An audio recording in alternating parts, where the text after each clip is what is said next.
Well, like I said, welcome to the week number 1 Go to Training. I'm glad everybody's here. I appreciate everyone showing up for the live event.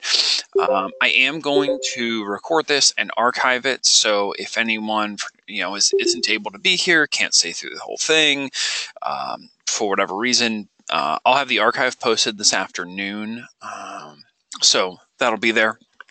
I appreciate everyone being here. For the purpose of our discussion, I mute everyone just so that way the background noise of what's going on at your house or office, wherever you are, doesn't come through, just because it's a lot of background noise altogether.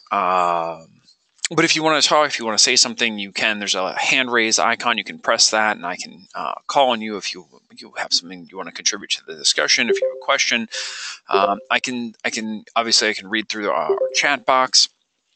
One thing I'll say about the chat box is that we could just use it, treat it as a message platform between each of you and I, as opposed to amongst yourselves. If you chat amongst yourselves in the box, it ends up scrolling by really quickly, and a lot of times we end up missing parts of the conversation, questions that people had. So if we can keep that, strictly related to the class and directed towards me as opposed to one another, it will make the whole thing a lot easier. So I hope everybody's excited. I imagine most people are in month 2, maybe month 1, maybe further on, depending on where you are in the program. But I'm glad everyone's here. I think this class is a lot of fun. I think we have a pretty good time. I always enjoy going through this, and I enjoy doing my live sessions with all of you. This is me. I'm John Morton. Well, like I said, that is what I look like. I have a very sharp haircut in here. I could probably use a haircut, so maybe could be a little bit closer to my picture. But that's me, and this is what I sound like. So where are we going? Well, we're going to go through what you can expect out of this month. We're going to talk about what this class looks like, what we're going to be doing here in week 1, as well as kind of setting up some of the guidelines for what you can expect moving forward throughout the month, as well as what you can expect moving forward at Full Sail. I look at this class as a really great way to lay the groundwork and set up the foundation for students to be successful moving forward. And I think that's really what I would encourage everyone to take away from this. I know inevitably a lot of people, come in and they say, oh, psychology of play. Is this about plays? Is this about video games? Is this about any number of things? And really, I think what psychology of play is at its core is it's a key to longevity in a creative career.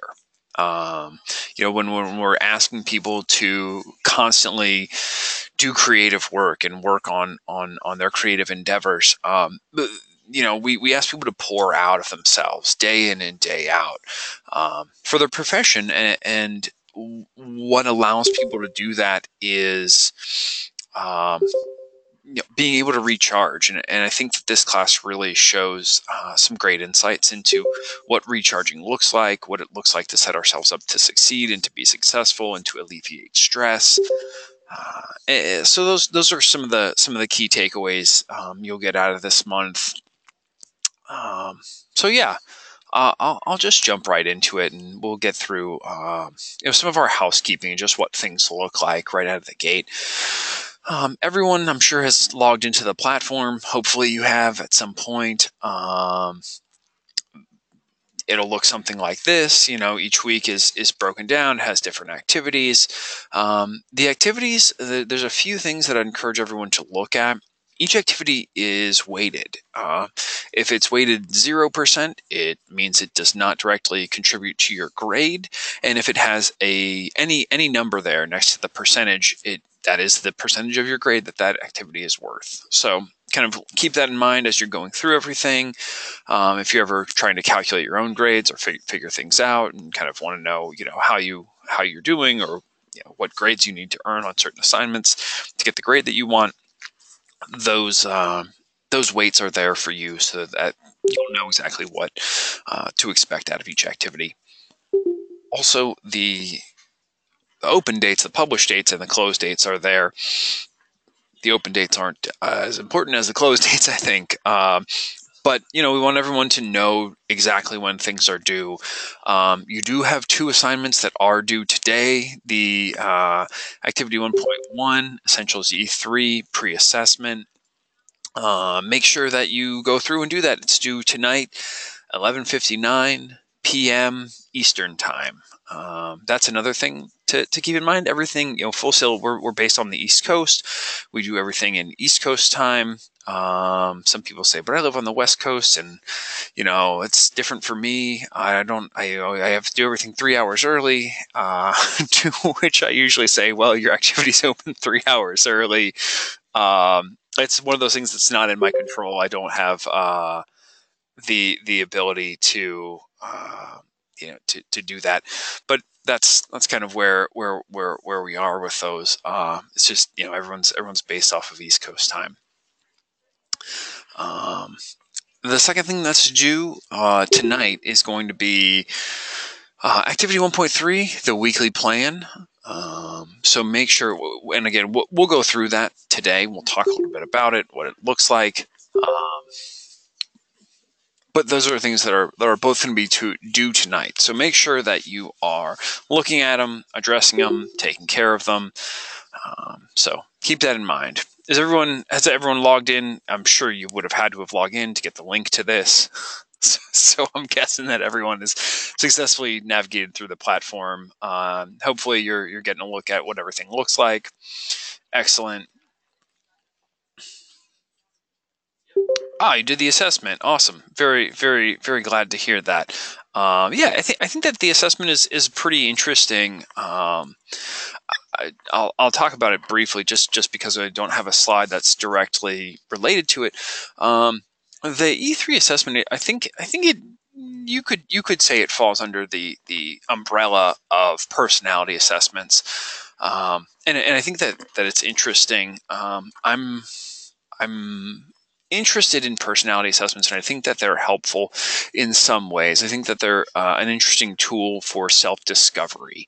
I think a lot of times people end up using them in a way that maybe is a little bit different. I think sometimes, especially employers will use them for, kind of looking at, employees, and are you going to fit into our organization? How will that be?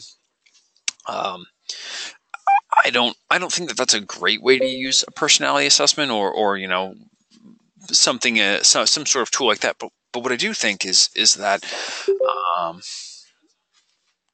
you made a great point. I'm sorry. Is it Tasneem? Am I pronouncing that correctly? Yes. Okay. Wonderful. You say you use them regularly. They're important for self-reflection and crafting how you want to refine yourself. And that's exactly the point I would make.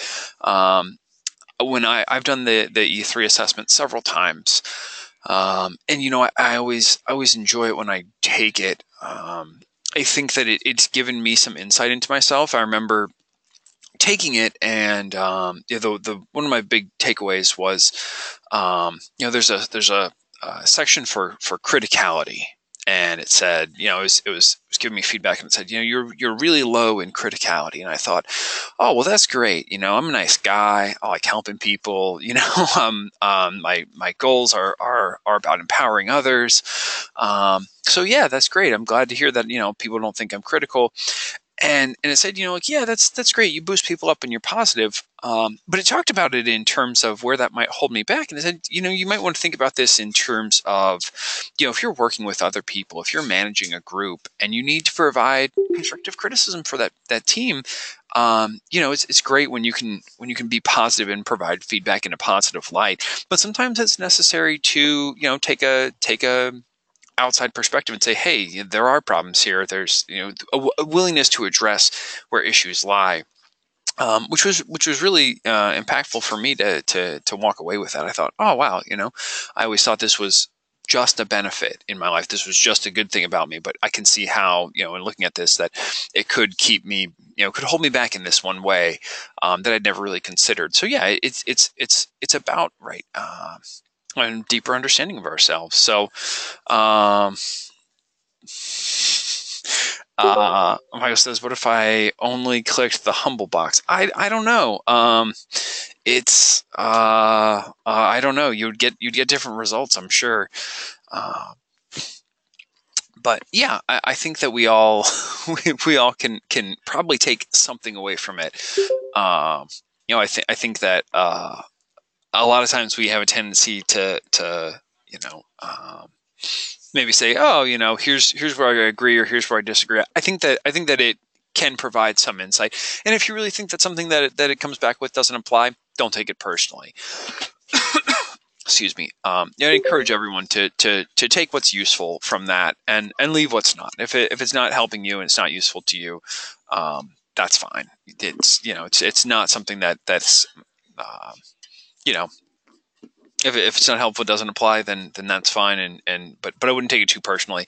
It's really just a snapshot into your life right now in the moment. So moving forward on that, we'll talk about the weekly plan. So our weekly plans are, like I said, they're due tonight. We're going to do them each week. Cases, I've been working through this assignment for this week, and I have a lot to take away, but I'm a bit apprehensive to the weekly plan because I'm nearly done with the week, and the plan wants me to spread my work out instead of grinding. I was having a lot of anxiety about it. Yeah, so what I would tell you about that is you are welcome to dive in head first to get your work done. I don't mean for the plan to slow you down at all. So if you feel like it's slowing you down, please don't have that be your takeaway message. What I encourage everyone to do, we have 4 sections that we're working in. The first one is work. So you can look at the example that I have here, and this is one of my coworkers who put this up here, and they said, okay, well, here are the things that here's what we're doing each day. So each day, they check their emails. That's a huge part of our work. Similarly with all of you, you can put all of your assignments into this, and you could put them all in on one day. You could put them in, later on throughout the week. There's certain things that may, come up later on that seem important. Let's see, I finished my work early, but I intend to use the rest of the work to study. Okay, awesome. Organization, supplemental reading through story books. Yeah, I think there's a lot of great stuff that we could do.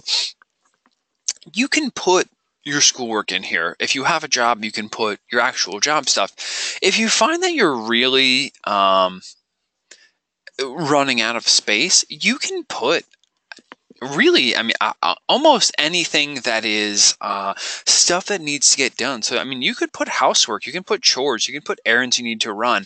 I want this to be a schedule that's actually useful for you.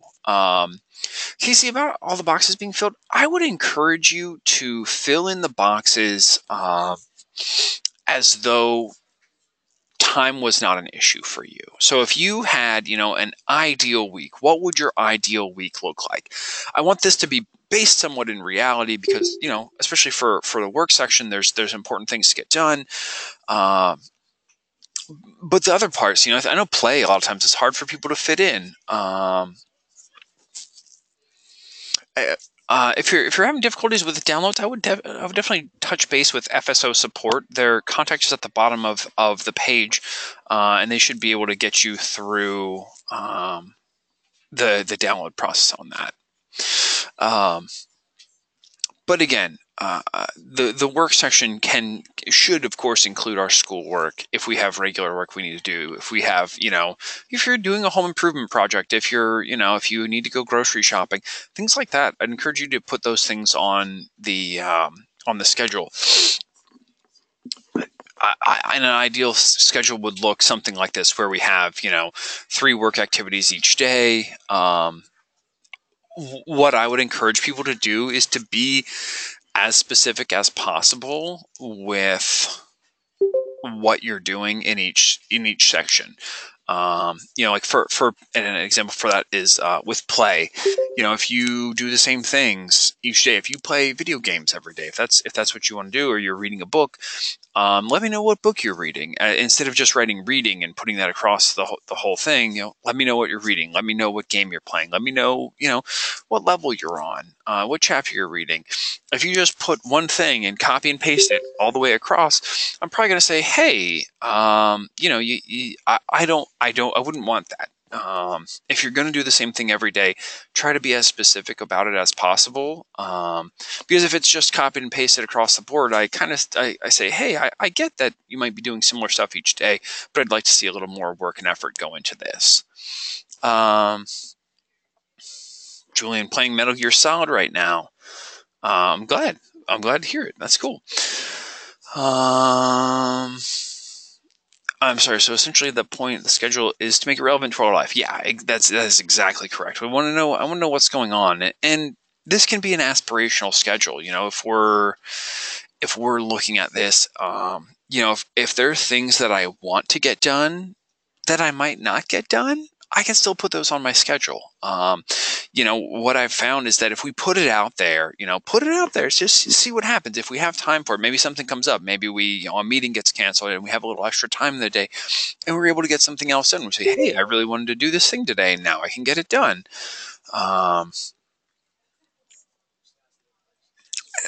I think that really frees us up and it gives us ideas. It has some, it's beneficial to have some ideas of, if I had more free time, here's what I'd be doing with it. So if that's something that resonates with you, I think that's what I would advise people to do when you're looking at this.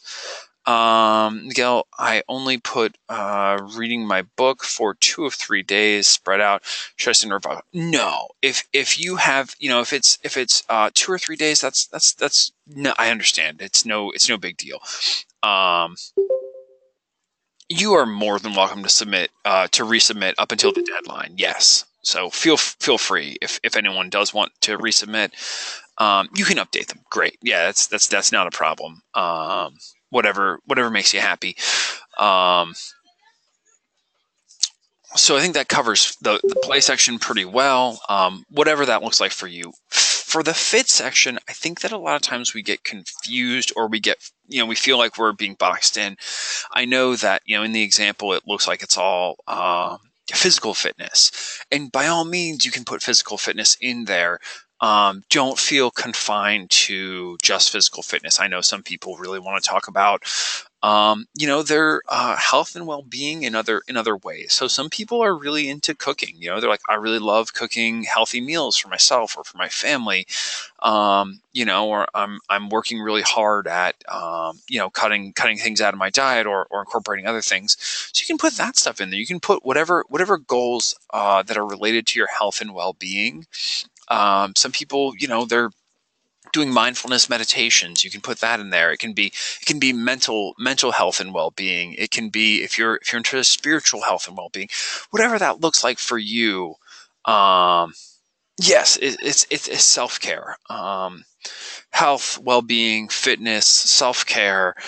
It's a lot more broad. I don't want people to just say it has to be exercise, because that's not it.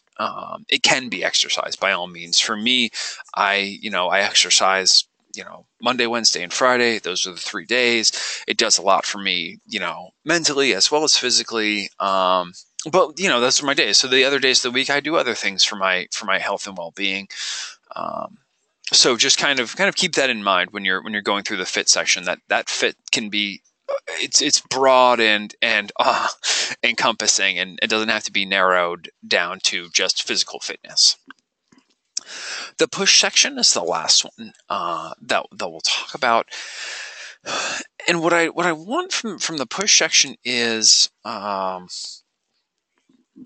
place to let me know where you're going above and beyond. So if you're doing work outside of your field of study, if you're, let's say, you're in a business program, but you're learning programming on the side, and that's something that you're really into, you really like, put that in there. If you're going above and beyond in any way, if you're, working hard on the community boards, and you want to meet people and network, you can put that in there. It can be really, anything that you want that is above and beyond what's ordinarily required of you.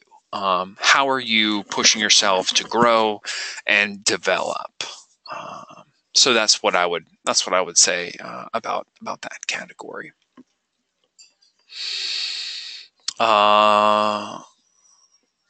This is a healthier way of accomplishing our goals. There's no pressure to do things we haven't established yet. So when we do accomplish them, it's without force, which encourages maintaining it until it becomes a habit. Exactly, and that's really what we want. We want to develop great habits in this course. So, I think it's important to do that. Stephanie, so if I do cakes, I can put that in there. Okay, you make cakes? You're a baker? I'm sorry, I just wanted to trying to clarify. Yeah, of course. If you're like working at absolutely. Tell me about them. If you're baking cakes, I want to know, kind of like what's going on with that. What's new and exciting in the cake world that you're doing. So yeah, absolutely.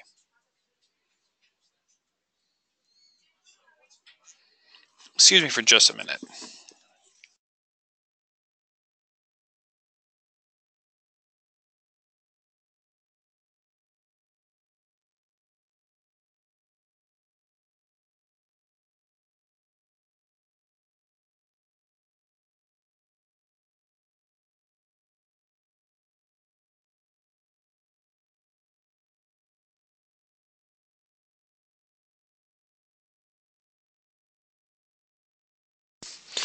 All right, sorry about that. I'm back. The last section is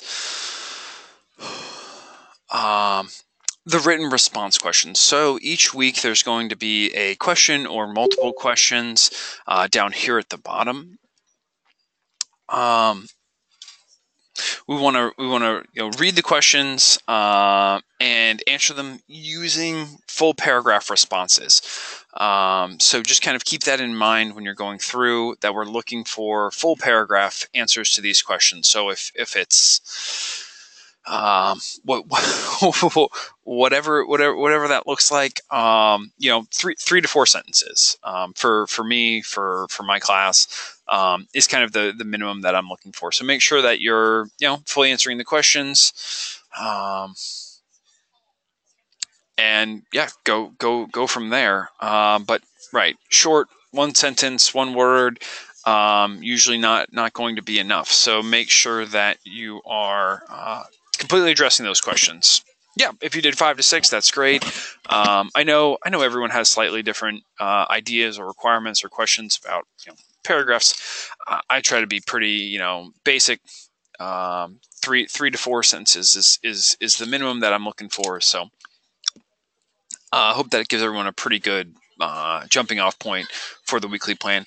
Does anyone have any questions at this point about any parts of the weekly plan? Is there anything that's sticking out that you're wondering about, you have a question, you didn't fully understand, you want me to go over again?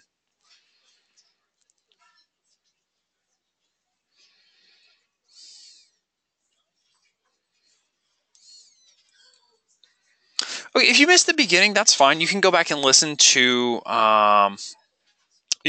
the archive afterwards. I'm gonna post it up after we're done.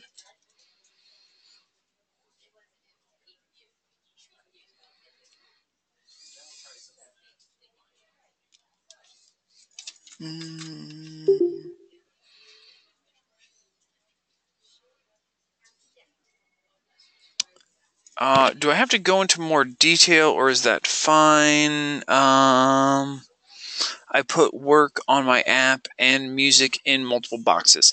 Yeah, I would say, like, well, what kind of app are you making? Maybe you could let us know.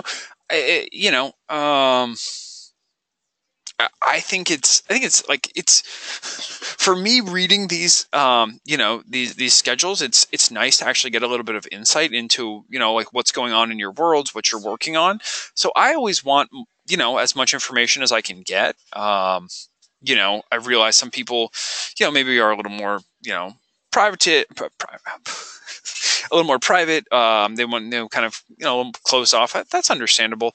I think that what's important is to, communicate that you're doing something and that it's different stuff that you're working on each day, or that you're being, kind of, specific about what it is. So that's kind of what I'd be looking for. But yeah, as long as it's not the same thing, every day across the board, I probably wouldn't have any real issues with it if you use the same thing a few different times. But if you could tell me a little bit about it, I'd be happy to hear that as well. All right. So, David, I have issues with planning anything more than 2 days in advance, and I never end up doing what I planned, only doing what is happening at the current time. Any advice? Yeah, I do. Like I was saying before, where I said, look at this plan as an aspirational plan. So if you could lay your week out and make it look however you wanted it to, do that, especially if you're bad at planning, if it's not something that comes naturally to you. The reason that I think it's helpful to lay your week out that way, even if you don't know what that day is going to look like, is it gives you a framework to work off of.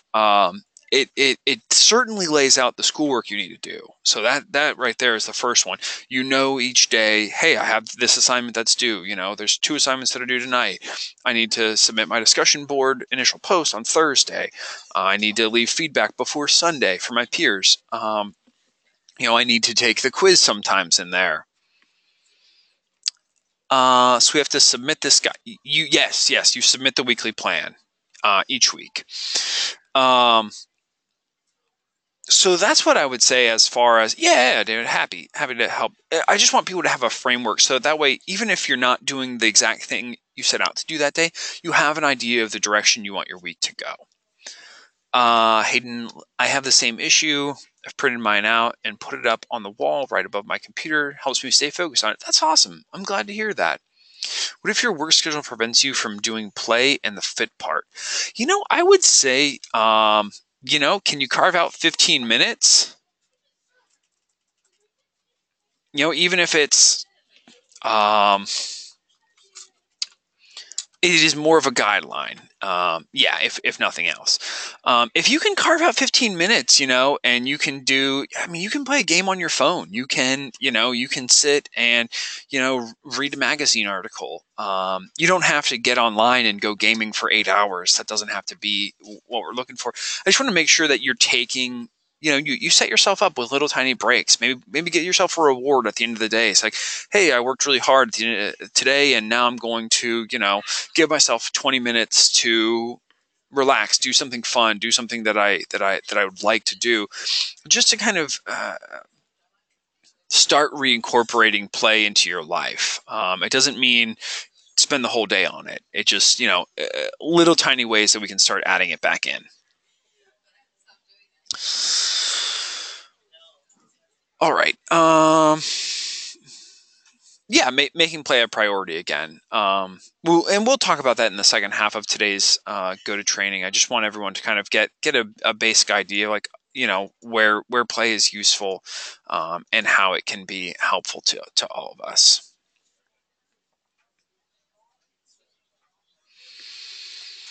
All right, moving forward. Each week we're going to have a discussion board. Our initial discussion board posts are going to be due on Thursday. So just kind of keep that in mind. This one says due Wednesday. I'm sorry, that's silly. But let me just double check now to make sure. Yeah, I'm checking on our posts on the course boards, and yeah, it's due Thursday by 11:59. Yep, Thursday is the day.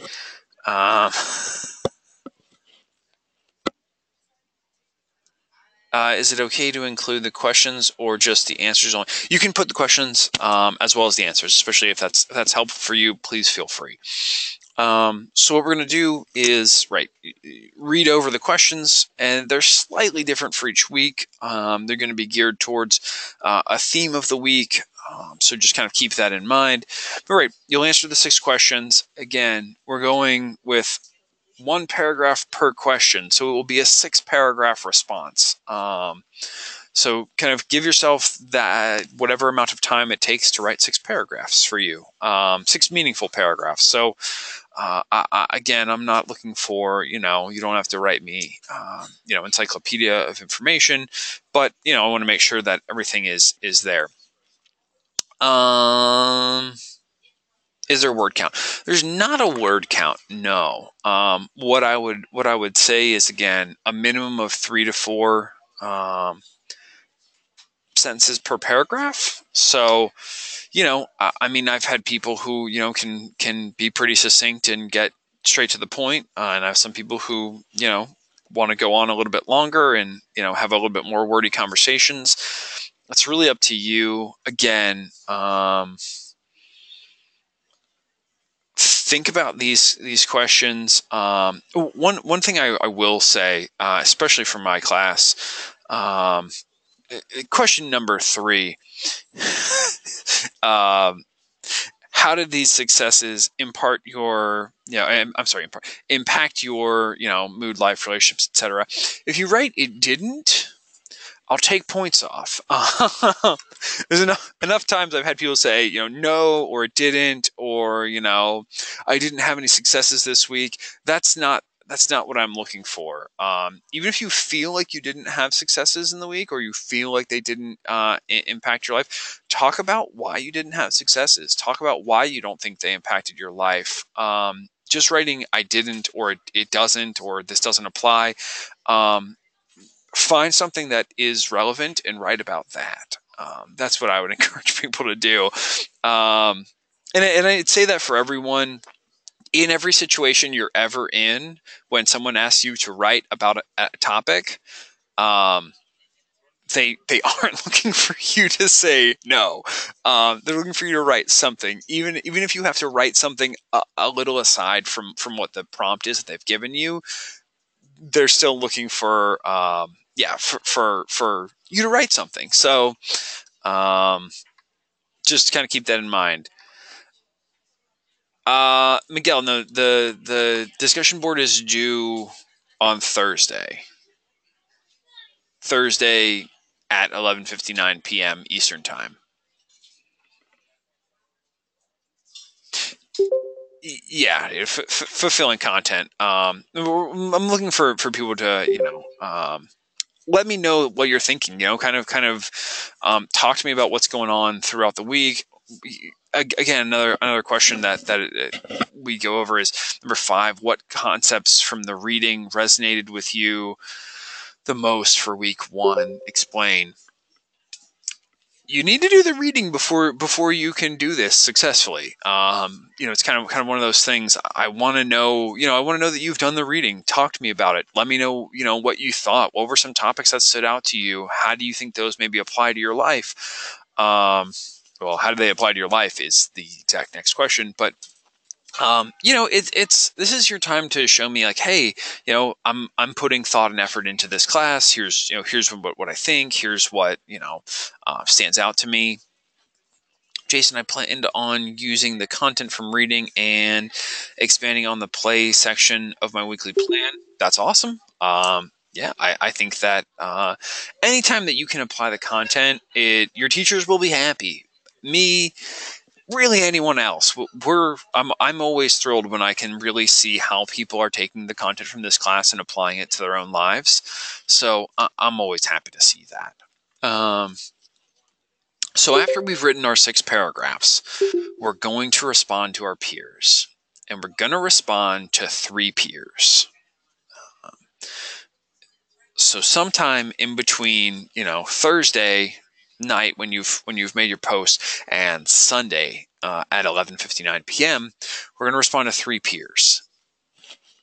The responses should be modeled after the RISE model. So the RISE model, where we are now, reflect, inquire, suggest, and elevate. Those are the 4 concepts within the RISE model. I responded to the only one other than my own. Yeah, no, that's great. You can go back and check. I'm sure, if you go back on Friday, everyone hopefully will have posted by then, and there'll be a lot more people to respond to. But the early birds definitely get out there and start their responses early. So I'm glad to hear that they're doing that, Tasneem. That's great. It's a little sidebar, but is anyone else having server issues with the class? Create a presentation for me. It's fine. Yes. Oh no. I'm sorry to hear that. It's like everyone's having some issues. Ooh. Well, I'm sorry to hear people are having issues. I would definitely. And issues. Okay, getting into FSO. That's unfortunate. All right. Well, good to know that everyone's having issues. I'm really sorry to hear that. That's unfortunate. I will be happy to ask around and see what is going on. But back to this, we're going to use the ROS model for giving feedback. In each of our responses, we should touch on the reflect, inquire, suggest, and elevate the conversation. I leave feedback for people as well, and I type out RISE, and I make sure I hit each one. And that's kind of what we're looking for. It's not kind of what we're looking for. It's exactly what I'm looking for. I want to make sure that you're touching on each one of these points. So just make sure that you're doing that when you're leaving your feedback. Some people want to actually spell it out and do it that way. That's fine. If you want to do it a different way, you're more than welcome to. Just make sure that you're hitting all of those points when you leave feedback for your peers. Is it required to have all of them? Yes. I want to hit each one of these points. So if you think about it in terms of each one having one sentence, it can be 4 sentences, a reflection, an inquiry, a suggestion, and something to elevate the conversation. So you can write 4 sentences in there. If you want to write more, you're more than welcome to. But you can write as little as 4 and be great. When we're going through looking at grading, Jamar, typically how long will it take to get grades back? I know there are a lot of us. Yeah, I will usually have everything back. I'm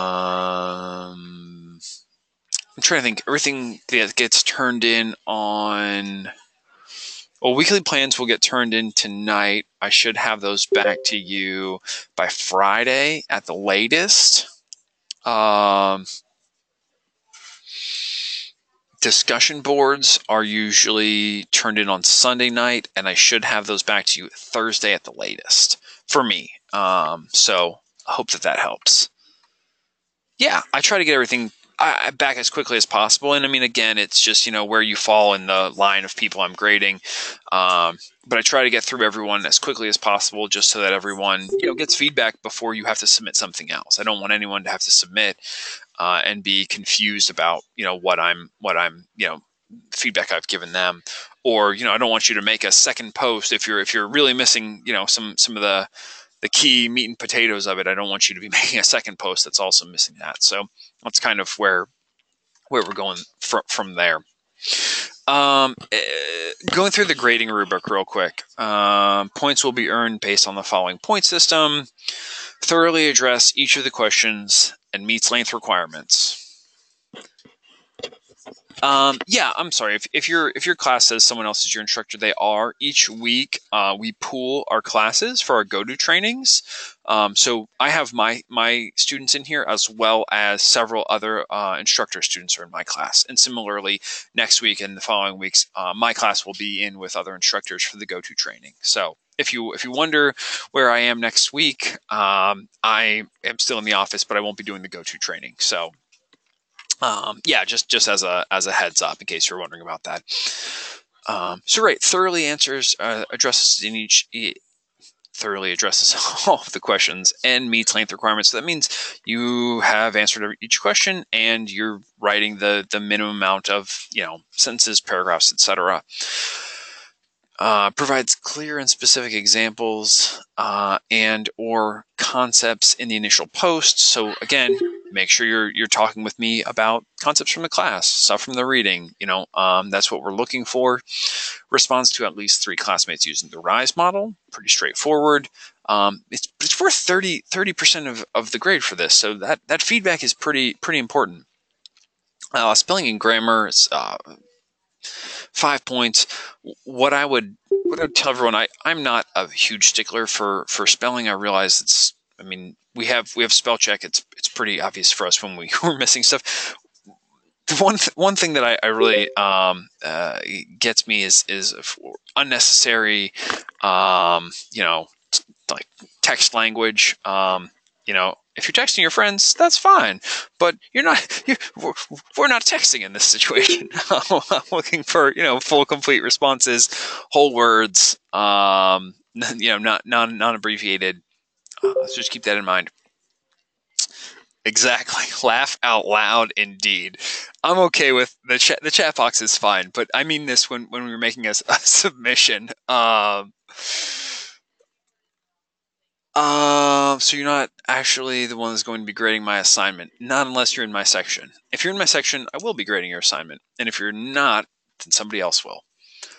The last one is meets the initial post deadline, which is Thursday. If you don't submit before Thursday, you will lose 10 points, but you can earn those 10 points back by responding to one additional peer using the RISE model. So keep that in mind. If you for some reason you can't make your post by Thursday, you wake up Friday morning and you say, "Oh, I forgot to make my post." You can still make it. Please do. You have to still make the post, but then you can respond to 4 peers, and you'll still be able to potentially earn the full 100%. So just keep that in mind. If for some reason life gets in the way, something comes up, you can still make your post up until Sunday, realistically, and respond to 4 peers and still earn all the credit. So just keep that in mind as you're working along. We realize that everyone. So can I respond for extra credit to 4 peers? No, unfortunately, I do not. It doesn't work that way. It's only there for if we miss the deadline, as opposed to earning additional points. If we're having problems with connecting, will we be affected? If you're having problems connecting, I would recommend calling FSO support and making sure that you have a ticket in with FSO support. That's going to be your documentation. I would tell everyone that if you're going to be late, you're going to have to turn something in late. Make sure that you have documentation related to why you have to turn it in late. Yeah, I'm sorry if you're having issues. I know that's really frustrating to deal with, but like I said, make sure that you have documentation. You have something to back it up. I wanna trust everyone. That they're here for the right reasons, and they're and unfortunately, our policies dictate, for me that if I'm taking late work, I need documentation related to that. Most other instructors are the same way, so just kind of keep that in mind. Again, it's just about setting you up for success as we move forward through your educations. Most instructors are going to have a similar policy where they say, "Hey, you know what? I can take late work, but I need documentation related to it." So just kind of keep that in mind.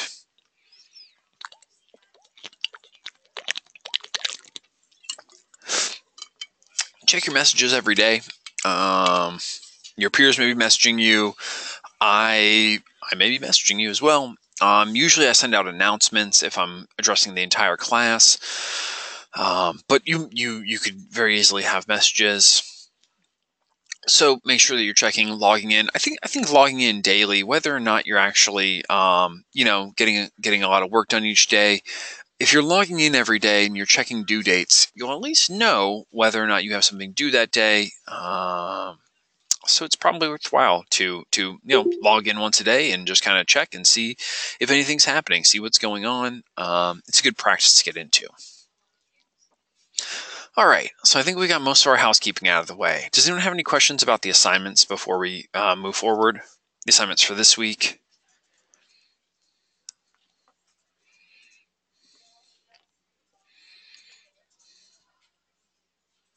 Nope, no questions. Okay, wonderful. If you do, feel free to drop them in a text box. But yeah, so we'll talk about play a little bit. I think everyone has some experience with play. You know, most of the time we probably played as children. We probably play as adults, whether or not we acknowledge it. I think that there's some ideas that we have about play that may or may not be serving us well. Yeah, video games are a lot of fun. I'm glad, and board games. I'm a board game nerd, I must admit.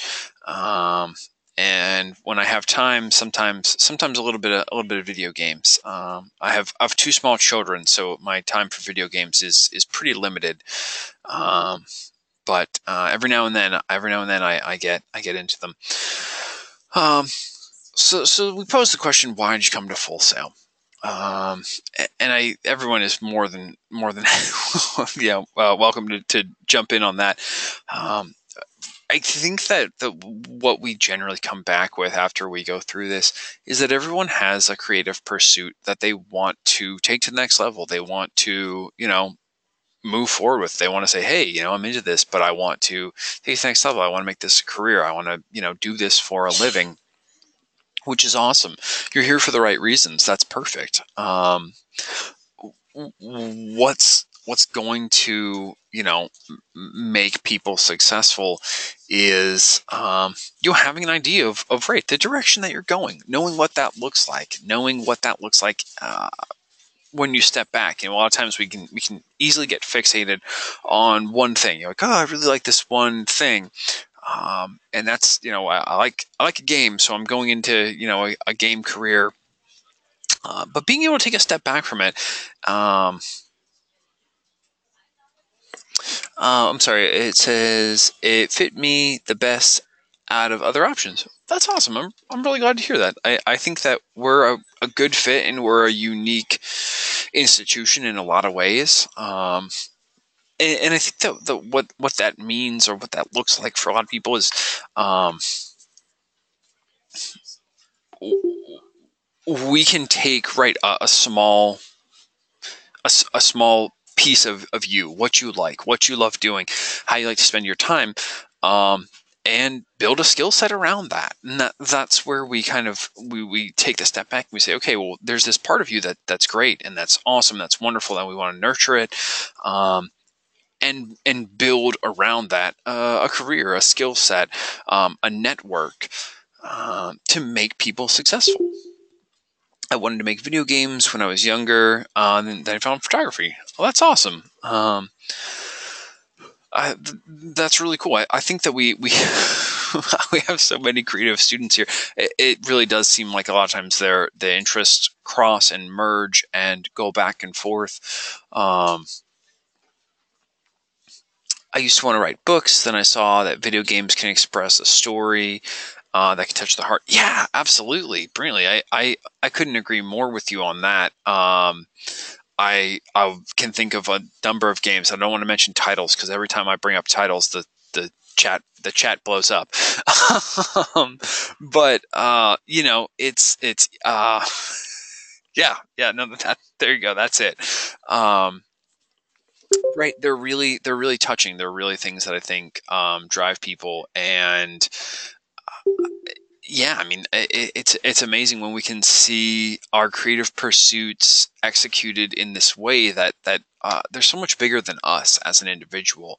But we get to have our part in it, and I think it's a really special thing that our students get that a lot of places I don't think get to have that experience. I don't think um, you know a lot of jobs don't allow you to have your name attached to some a really big, huge piece of meaningful work that you really love and care about.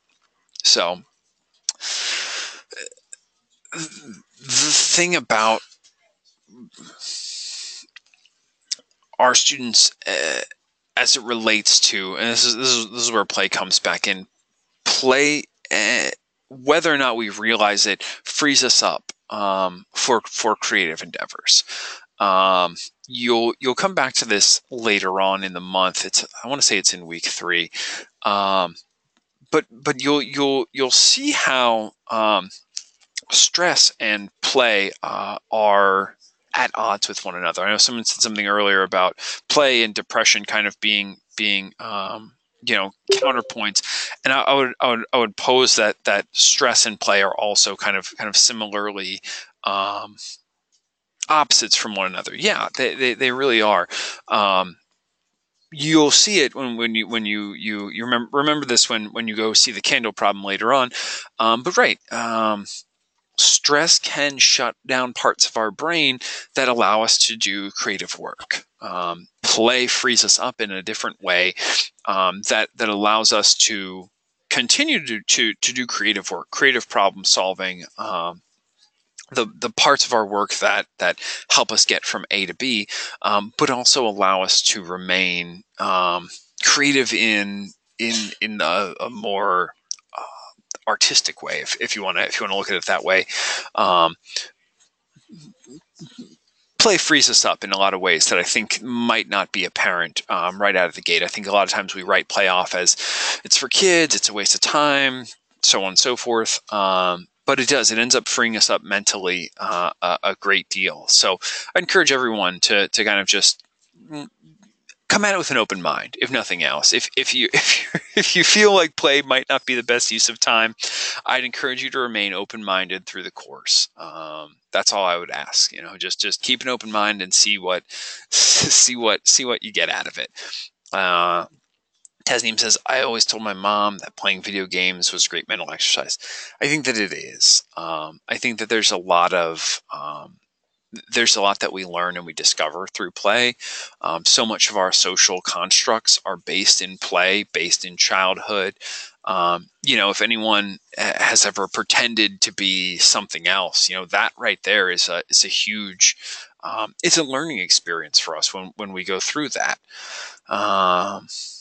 Hand-eye coordination as well. Yeah, absolutely. Brilliant says, it's been proving that playing games increases hand-eye coordination and can build up reaction times and memory and memorization. All right. Yeah, no, absolutely.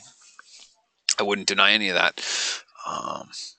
But right, so we play essentially, at least for the purposes of this class, to ensure our creativity and our innovation as we move through the education process. Hopefully, as we move into our careers, we keep those things going, and we alleviate stress, which kind of shuts us down, through play. So it says, play, how it shapes the brain, opens the soul. Opens the imagination, and invigorates the soul. I think that anyone who's really sat in a stressful position for a long time, it's a job, if it's a relationship, if it's an education system that you've been in, if you've been stressed, I think you know how easy it is to get shut off from these things, and it might not make sense, it might not seem intuitive, but right, play opens us up to these things. Play for so many of us it's shaped our words are hard for me today, our neural network. So just kind of the synapses in our brain that have developed as a result of our play, which will likely come up later on when when you talk about synapses in the brain and how that works.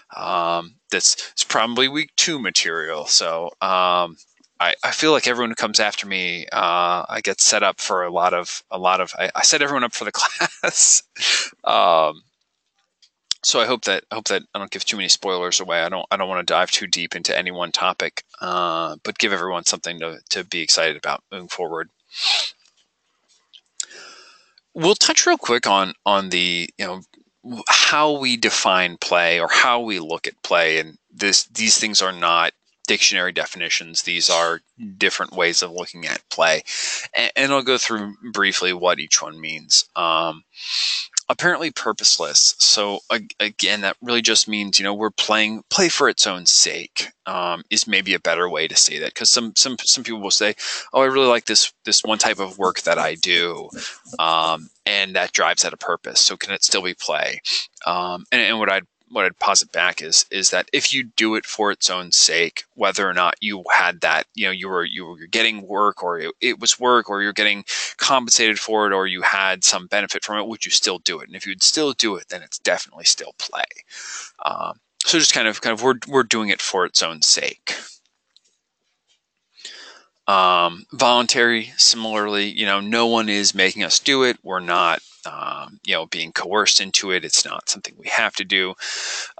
Inevitably, I have a handful of military students who tell me about the mandatory play that they would sometimes have in the military, which sounds like an awful situation.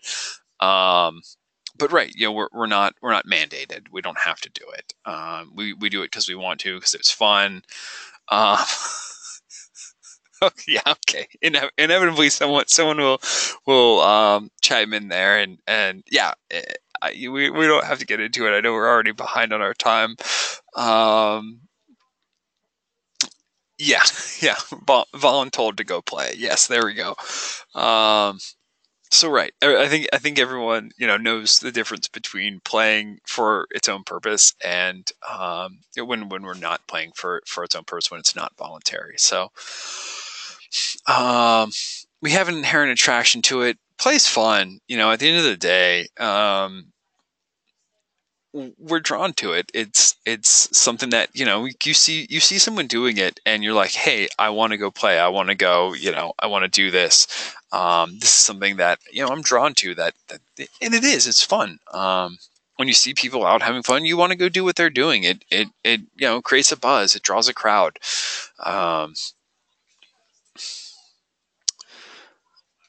It's positive stimulation. Yeah, absolutely.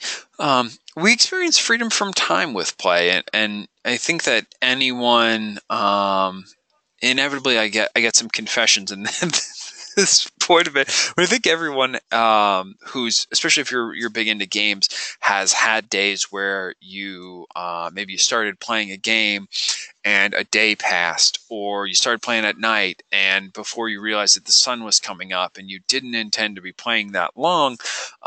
It's called freedom from time. So people say lose track of time. That's another one. One more turn. Yeah, exactly. That's exactly what it is. There are definitely some days. Just one more level. Exactly. It was up till 4 a.m. more times so you can count. Yeah. It's funny. I think about like the games that kept me up. I remember the first, it was probably like the first version of the Tiger Woods golf game. I don't know. I don't even like golf that much, but like I was just like, oh man, I loved the game. It really drew me in. I don't know why I liked it so much, but it definitely, it would have me coming back, and I would stay up really late playing it when I was younger. But yeah, everyone's probably had this. I think we have similar stuff. People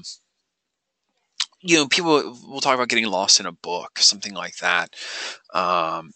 That's all freedom from time. So people who have experienced this, you probably know exactly what it's like. You lose track of time. You get lost in a book. You get lost in a film, a story, something else that you're doing. Yeah. I think everyone's probably been there in one form or fashion.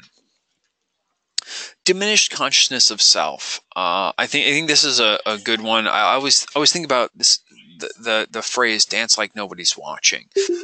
So when we're not as conscious about ourselves, we're free. We're free to move. We're free to shake. We're free to have fun. Think about kids when they play. Kids when they are playing do not care how silly they look. And it seems the older we get, the more we care. The more we're like, oh, I want to look cool in front of the people who we care about what they think. We're definitely a lot more self-conscious. And when we play and we can really get into it, right? We have diminished consciousness of self. Miguel, I dance around my kitchen cooking every day. Yeah, absolutely. I think it's I think it's fun to have that. Play can free us up in that way, and it's really nice. So I would say keep an eye out for that.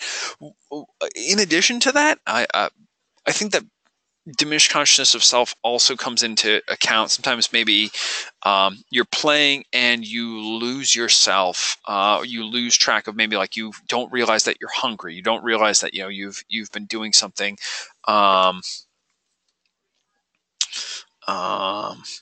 for a longer period of time than you may have thought.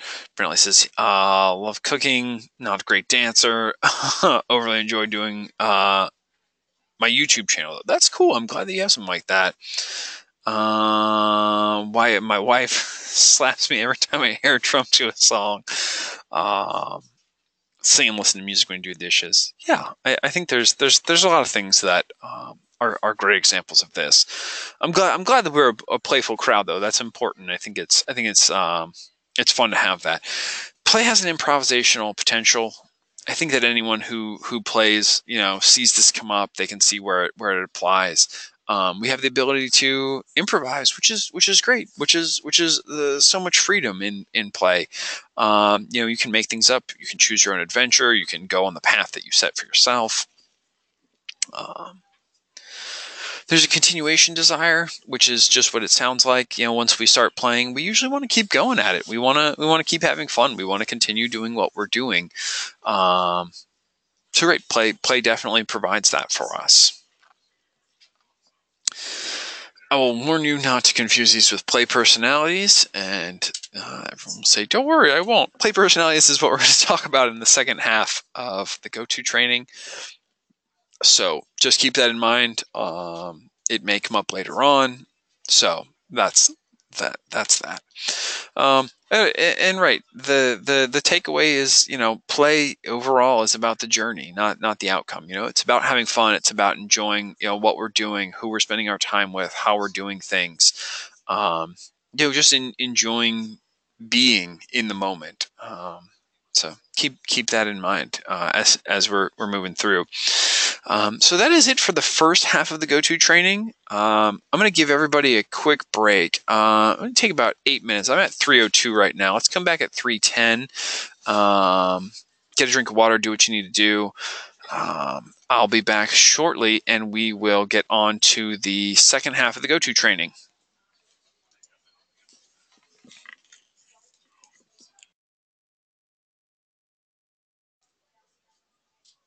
Well, welcome back. I'm glad everybody's here for the second half of the go-to training. We're going to talk a little bit about play history and play personalities. So it's a pretty fun second half of this. I enjoy talking about both of these a lot.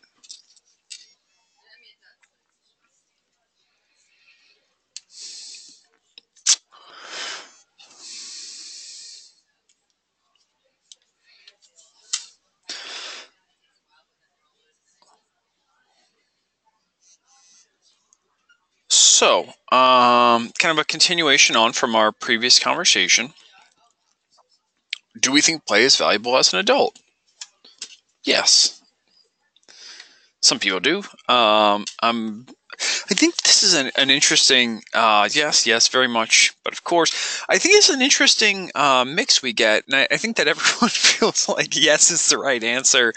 And it's I think more importantly than just saying, yeah, play is important. I think play is important for me.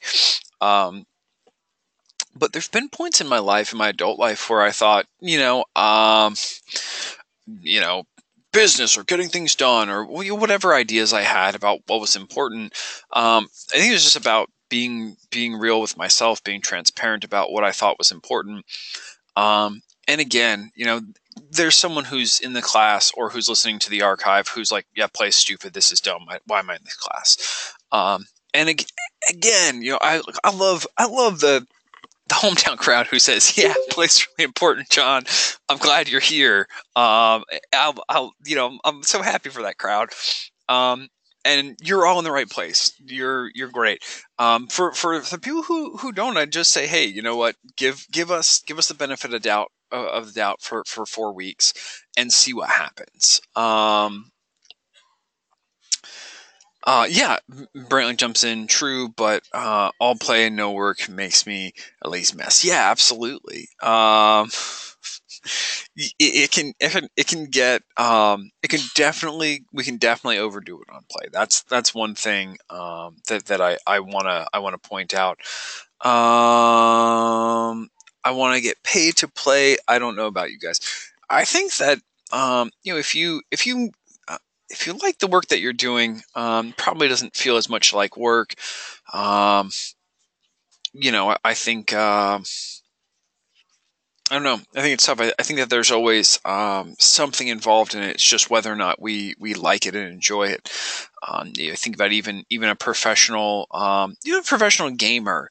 You know, I'm sure they enjoy it, but I think that they probably practice a lot. There's probably a lot of time, effort, that goes into what they do, and probably is not as much, put my air quotes around fun as casual gaming.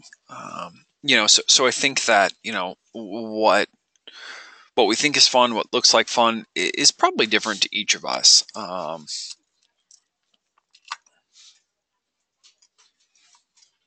I say I have to be careful playing games. I can lose whole days. All right, but I think as a whole, we've landed on play is fun for adults. I think that how we look at play versus being serious. I think we have these ideas about I'm an adult. I know I had this at different points in my life where it's time to take life seriously. It's time to stop fooling around. And I think that it's important for us to acknowledge when it's time to play and when it's time to work, and have a clear breakdown of when each time is. It's very easy to get off track and get frustrated and get upset if we're not great at making those distinctions clear. So I think that that's probably one of the keys is to setting up clear, defined lines. Yeah, as an adult, you definitely feel like you should let go of aspects that make you human, that are childlike, but give you a thirst for life. Yeah, absolutely. And right, time management also important. Um, so looking back at play is a pretty helpful tool. I encourage everyone to kind of go through and do a play history. A lot of times, how we play as a child has a lot to do with who we are as an adult, what we're doing with our adult life, and how they're connected. You play with a lot of Legos. I played with a lot of Legos too. I really enjoyed playing with Legos and other miniature type toys. That was a lot of fun for me. I really liked setting everything up and kind of having stories. Micro Machines. Thank you, Jason. I feel like I tell people about Micro Machines, so I kind of know what you're talking about. I don't know. Maybe I'm just a little old.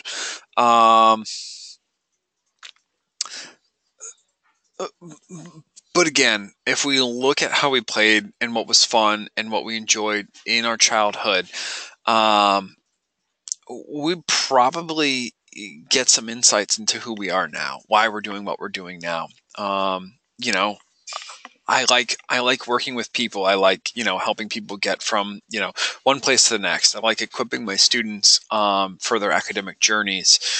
And I think that a lot of the stuff that I did, as a child socially, going back and forth between friend groups and doing different things, it really is a lot of the stuff that set me up to be successful at what I do as an adult. And some of that is play, and some of it's socialization, whatever you want to call it. It's right. It's how we had fun when we were young people.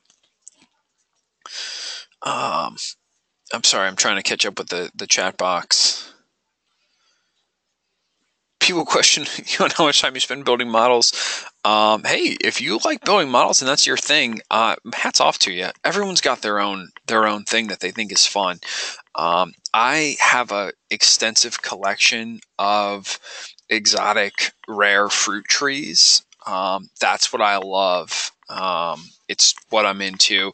People are like, that's nerdy and seems like a waste of time, and I have to wait a really long time because a lot of times I grow trees from seeds and they take forever to fruit.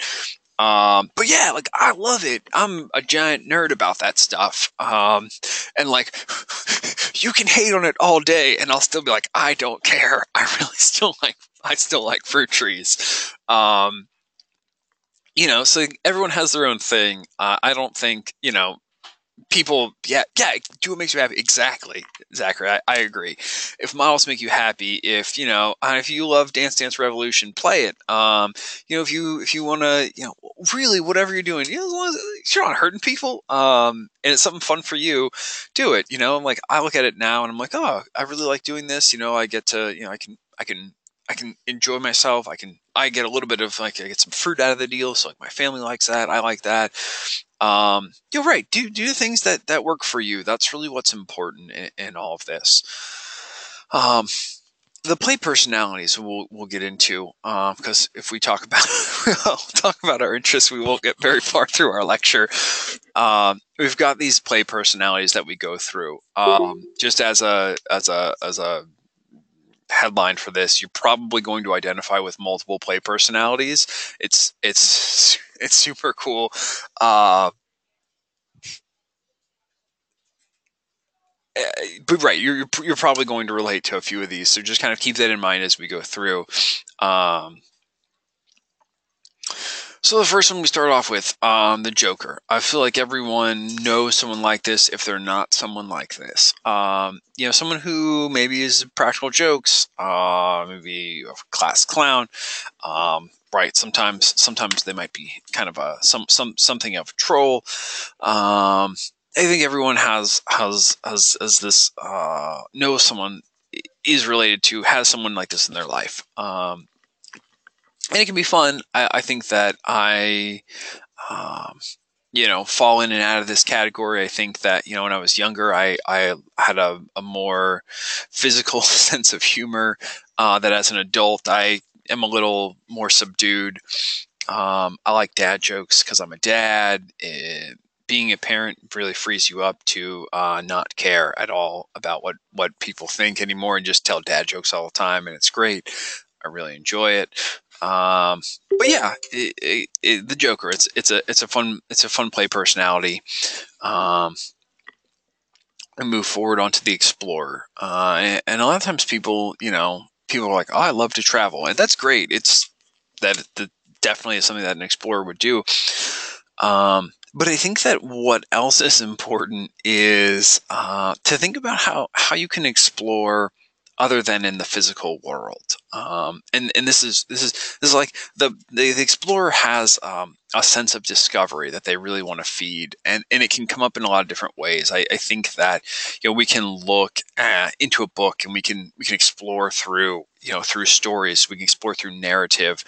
I know when I go and play, open world games, sometimes I just want to explore maps and figure out what's going on, and I want to see the scenery, and I want to, find out where the edge of the world is.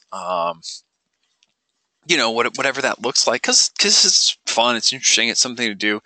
But right, everyone has something that they want to dive a little bit deeper into. You want to learn. You have a thirst for knowledge. Move on to the kinesthete. People usually tend to, their body movements. That's what they want to be active. They want to be moving around. They might be athletes. They might be dancers. They might, just want to be in motion. Want to be using their body. It can really fall into a lot of different things. We tend to have a lot more kinesthetic learners at Full Sail, people who want to be hands-on, who do better who learn better through doing. So right, that's a likely, people who want to be active rather than, maybe they're less interested in theoretical explanations of things. They want to go physically go out and do something. Then we have the competitor. Inevitably, someone knows someone who is a little bit overly competitive about something, and you don't have to be overly competitive to be a competitor. I think that everyone seems to have someone, people who are drawn to competition. Maybe the competition, maybe being in competition is more of a draw for you than the game or the activity itself.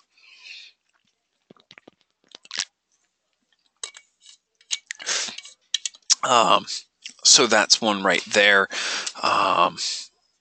We're right. You're drawn into competition. You really like being able to compete, to best someone.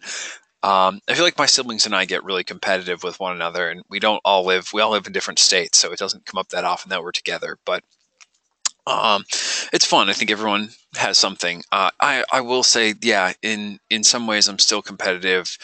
Um, with my wife, it comes up. My wife was growing tomatoes this year, and I grew my own tomatoes just to best her at tomato growing. And I don't even really like tomatoes that much, but I was like, I'm gonna do it just to just to be competitive with her. So yeah, she's my tomato plant's doing much better than hers. So we have the artist play personality. I think this is this is one. I don't think everyone has ever described my tomato growing as savage, but I like that. That's good. Oh, sorry, the artist play personality. We have a ton of artists at Full Sail. There's this very small artist in me who occasionally comes out, but I think so many of the students who I work with, right, have these amazing talents. I'm sitting at my desk, and I can have a couple of drawings that students have sent me over the years. And they're really impressive. It's things that maybe like I wouldn't have thought of, and they like, wow, these pictures that came out of your heads, and your ability to take an image and transform it in this way. It really blows me away. So I always appreciate everyone's artistic expression with whatever that may be. We have the director. So again, these are people who may likely fall into managerial roles as adults. People who probably as kids, I think about this for myself. As a kid, I really like to set up, situations with my toys. I like to put them all in I like to have a story and put them together. But I didn't always really like to play in the most traditional sense. And yeah, that for me was definitely a director play personality. I like to kind of orchestrate things because that orchestration was what really had a draw for me. Yeah, being a rule maker growing up, yeah, you kind of like to be able to dictate how things will go, and it's fun. And I think that there's a lot of organizational skills that are useful as an adult within that specifically, but also in other play personalities that we'll see when we go change rules halfway through. There were definitely some rules I changed halfway through. I definitely. I definitely cheated my great grandmother at go fish a lot as a child. I was horrible. But yeah, you kind of like to be able to orchestrate things in a certain way. The storyteller. I absolutely love storytelling. I listen to a lot of storytelling podcasts. If anyone is ever looking for good storytelling, I really like The Moth. If you go to themoth.org, that MOTH, Moth, it's pretty amazing. It's storytelling. It's live. It's on stage. I would recommend it. If that's stuff that you're interested in, check it out. I think that the storytelling, I know we were talking about this earlier. We have, our creative writing students, and we have, people who are writing other things. But then we have storytelling kind of shows up in so many other ways. It shows up, the narrative in a storyline in a game. Yeah, right. Yeah, you say your brother gave you a hard time for playing missions in COD, and right there's a storyline there. Yeah, it's narrative is fun. Like narrative is what you think about. You know. The oral histories, traditionally just kind of stories being passed on from one generation to the next. It's before there was TV, it was people sitting around a fire telling stories. It's always been something that's kind of drawn people in, and I think it will continue to. We have so much going on in our world with technology. There's so much. There's VR. There's these immersive experiences.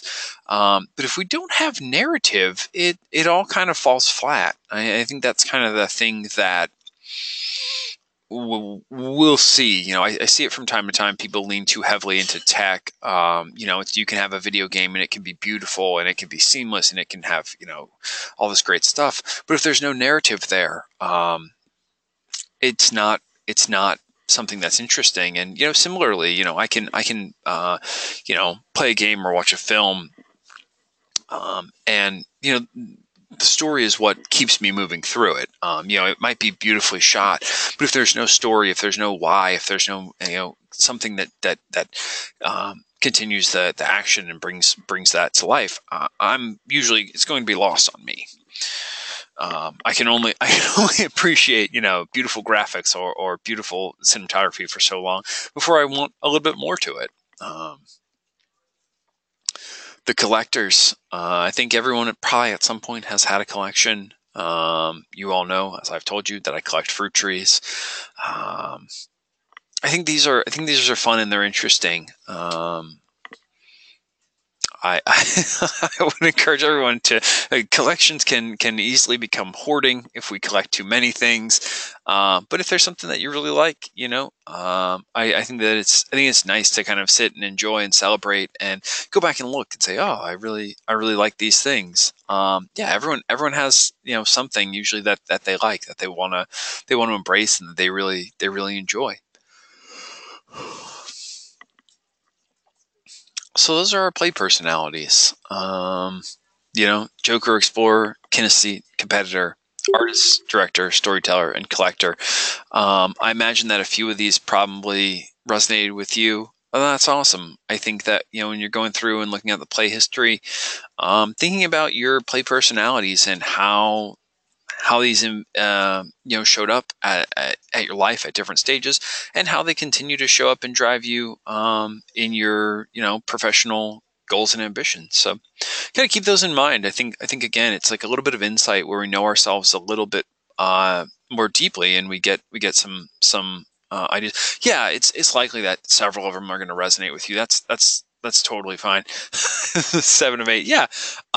They can, as a lot of them can definitely define you.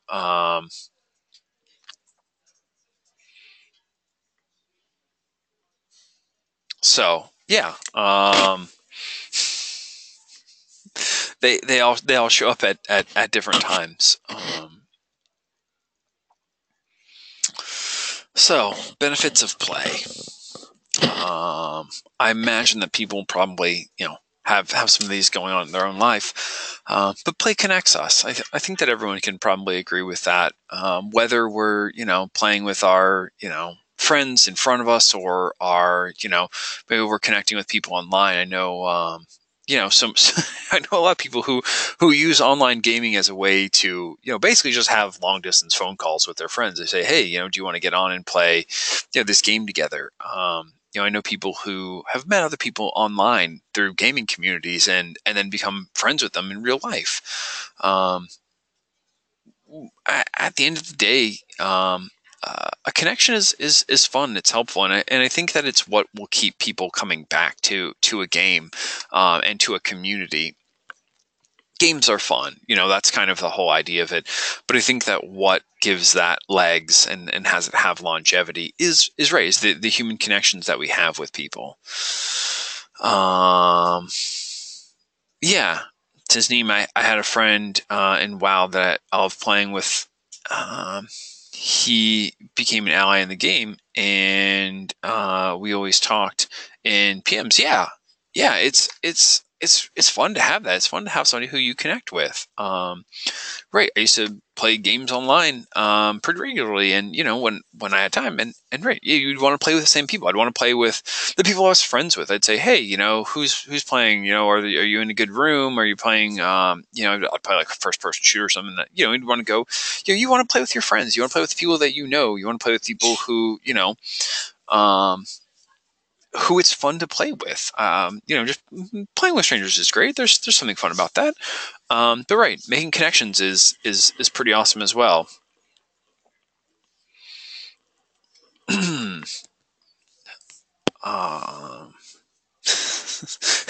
Come play Overwatch. I have not played that, but I've heard I've heard good things. I feel like as an adult with two small children, it's all just about small children. It has nothing to do with being an adult, but having two small children keeps my game time pretty limited.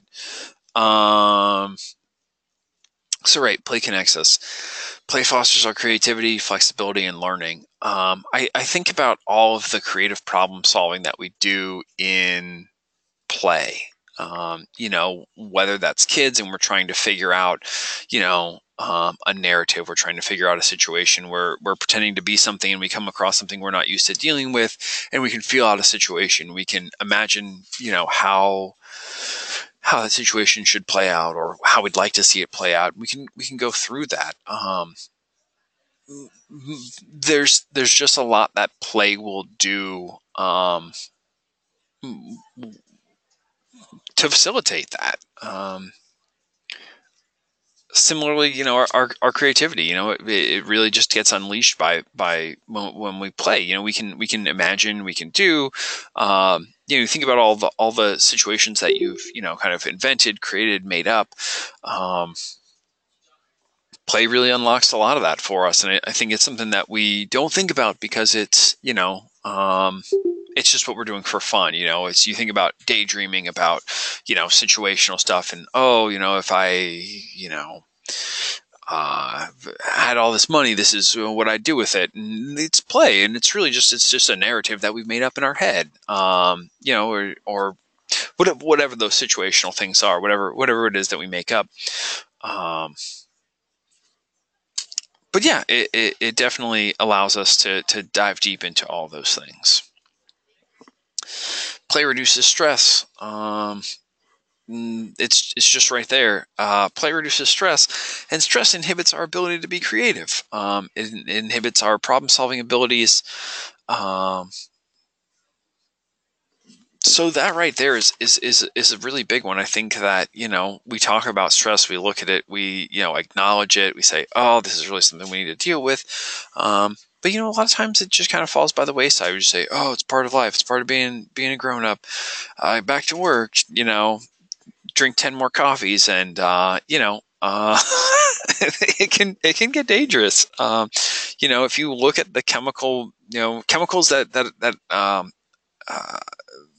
that drive us into stress, it inhibits our ability to learn. I had some fun videos I was going through from the TED Ed talks, which are the TED Education talks, and there was some really interesting stuff there about stress and how it actually inhibits our brain functioning and keeps us from being able to learn.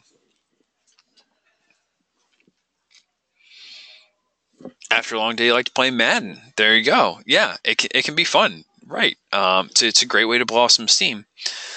Play teaches us perseverance. I think everyone who's learned a new skill, who's learned a game, who's learned an activity, a sport, whatever, knows it right there. Whatever that looks like for you, I think everyone's probably persevered through being bad at something because they wanted to get good at it. I know I've done that with, video games or board games or, other sports things I wanted to do. I do that with, with my fitness. So I like to run, and I didn't like to run when I started, which is a weird thing. But right, I persevered. I kept going through it. I had some help from some friends who could coach me along the way, and now it's something that I really enjoy doing. So, do with that what you will. Play tends to make us happy.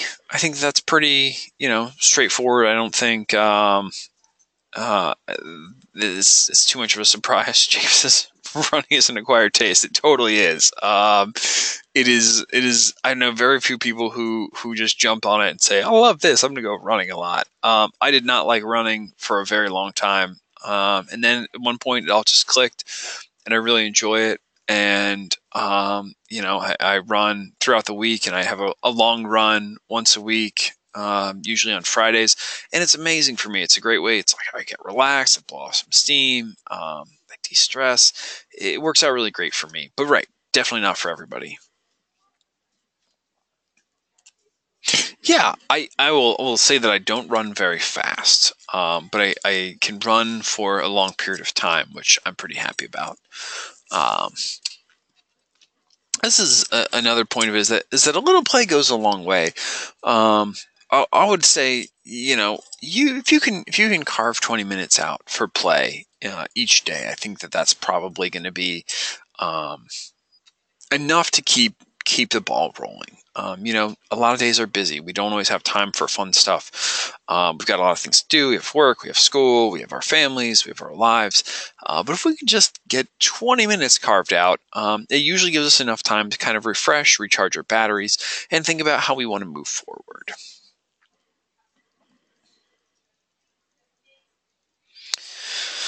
So if it's something that's been lacking in your life, if you haven't been able to play, if you haven't, if you've had other things, you've had other demands of your time, take some time and think about how you can get plugged back in. Brantley likes weightlifting. Yeah.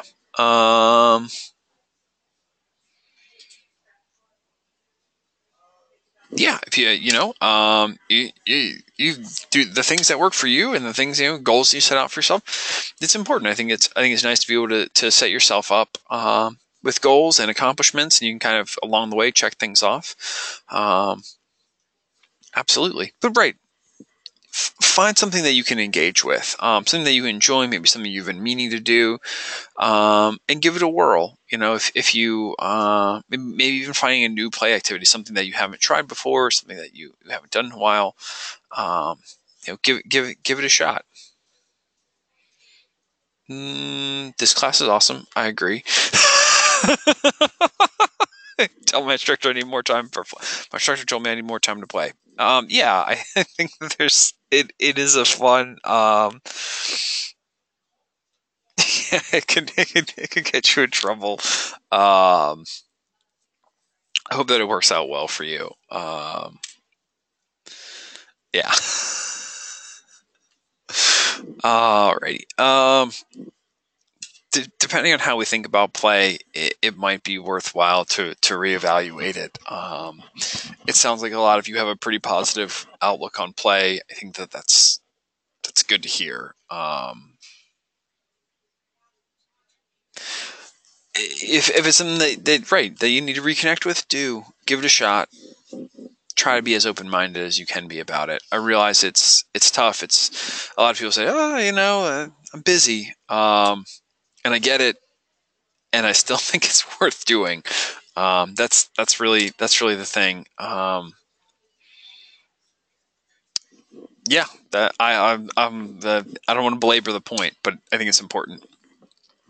Do a play history, kind of looking at how we played as young people, how that affects us as an adult, where our play personalities come into that, where they show up.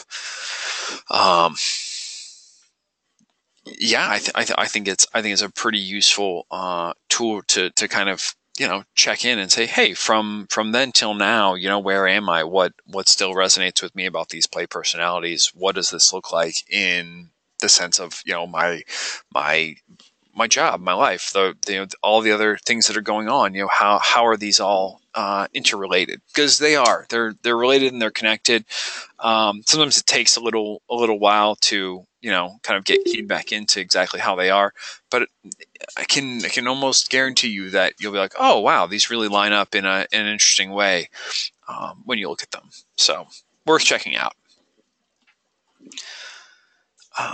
Surrounding yourself with playful people, it's important. I think that if you work in a place where everyone's stressed out and frustrated and angry and mad and they're not happy, it's probably unlikely that there's a lot of play going on there.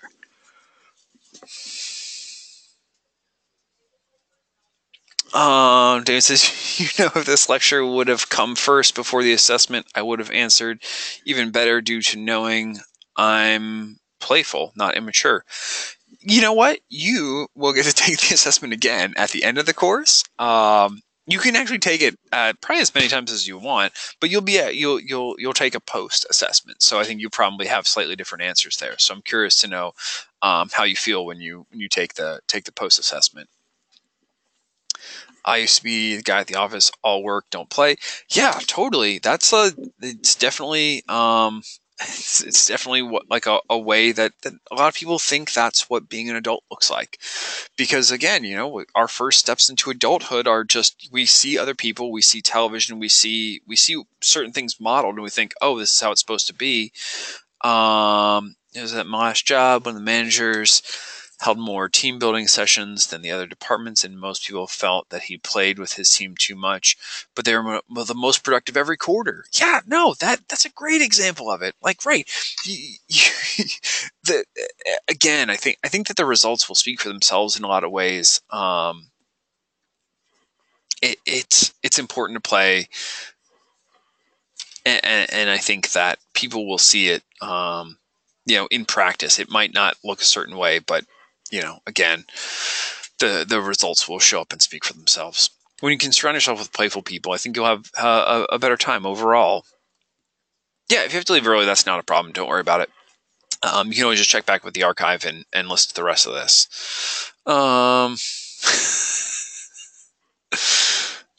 Pets or little ones, if you have small children. I have small children, so I get to play with them every day.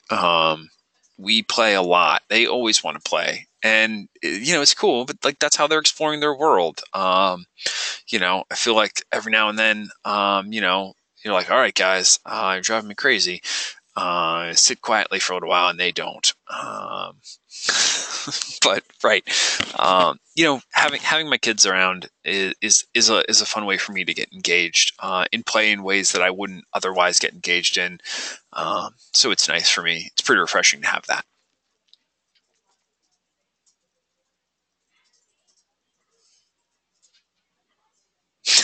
My instructor just said I have to get a dog. Oh goodness. I'm not. I can't. I'm not gonna take that one on. Right. Princess play with my 9-year-old sister. It makes her happy to know I can still pick her up while my mom and brother struggle with her. Yeah. That's awesome. I'm glad that you can do that. I should get an Xbox One. Yeah, I think that play is important. I don't think it has to be these huge giant things, but I think it's important to just take the time every now and then and take a step back and say, all right, time to recharge the batteries. Let's have a good time.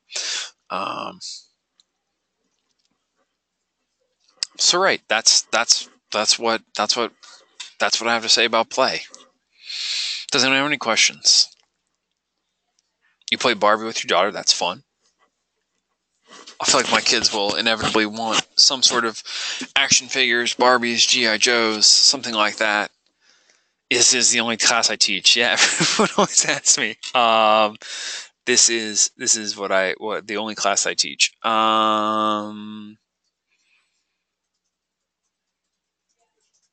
it's just a fun picture. The bug wrapped up. Oh, G.I. Joe is not as popular as it used to be. Okay, good to know. I liked it when I was a kid. Margaret, you have a question about the open book test. It is a test, and it is open readings. Readings is probably the key word there, as opposed to there's not an actual book, but it's directly from the readings. It's so the weekly readings. Each week we have activities. This week it's readings are activity 1.4. It will be the questions are pulled directly from there, so that is where that will be. I'm just trying to go back and go through and read all the other questions. I feel like I've missed some.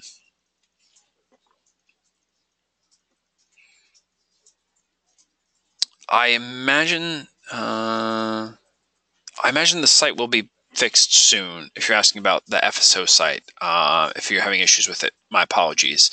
I'll go up and check with the FSO department and see what exactly is going on. Casey, the questions are simple if you actually read the readings. I agree, 100%. We're not trying to trick anybody. That's not, that's not the point of this. What is a good score to get on the 1.4? The readings are just readings. You don't have to. You can click that you completed it, but it's not for a grade. The activity is the brain teaser activity 1.6, and it's just a standard 0 to 100 quiz. So for the reading assignment, it's all on that page. There's no external reading. Correct. It's all that.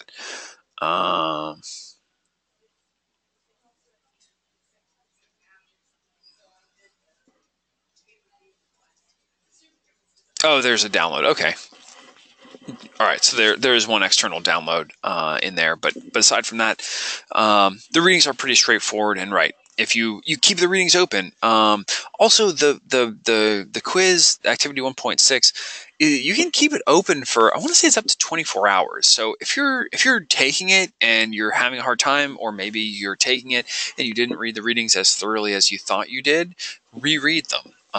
The time frame is pretty broad there, so that everyone has as much time as they need. So take all the time that you need to do it, but make sure read the readings first. It's going to be much easier if you do.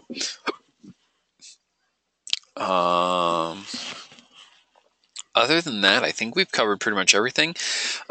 People always ask about the bonus material. The bonus material is just there. It's a bonus if you want to read a little bit deeper. If you want to dig into topics a little bit more, it's there for you. You don't have to, but it's there and it's available.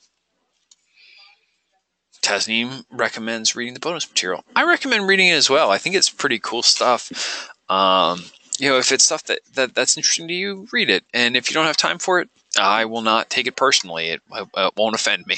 But I think it's good if you do. Ashley agrees. But yeah, I'll have an archive up of this. It will be in the activity 1.2 live lecture section, which you're all here, so I don't know why you would need it, but if you do, it's there. You can go check it if you came in late. Yeah, if you read slow, I'm the same way. I'm a pretty slow reader, so I think that that the reading is not too long. And I think they break everything down pretty nicely into little sections and snippets that are topic specific. So, definitely read it all, go over it, and then open the quiz up. Yeah. Oh, of course. If you want to listen to the lecture more than once, please feel free. I'm happy to have everyone do that. Any other questions? Questions about this week or questions about stuff moving forward?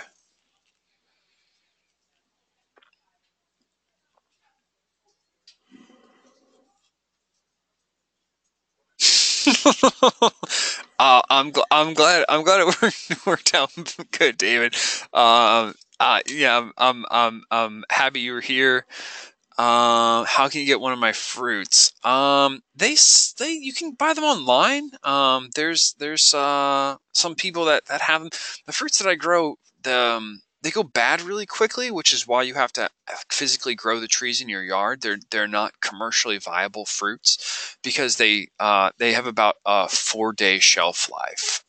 So they're just not there. Am I hosting multiple classes right now? I am. I have 2 sections of this class right now, if that's the answer that you're asking. I'm not quite sure if that's what the question you're asking. I have two different classes, yeah. Yeah. Thanks everybody for being here. It was really great talking with you all. I really enjoyed it. If you have questions and you want to stick around, feel free. Otherwise, I don't have anything else. Thanks everybody for being here. Have a great week. Feel free to email me or your instructors if I'm not them. But yeah, thanks everybody for being here. It was great having you all.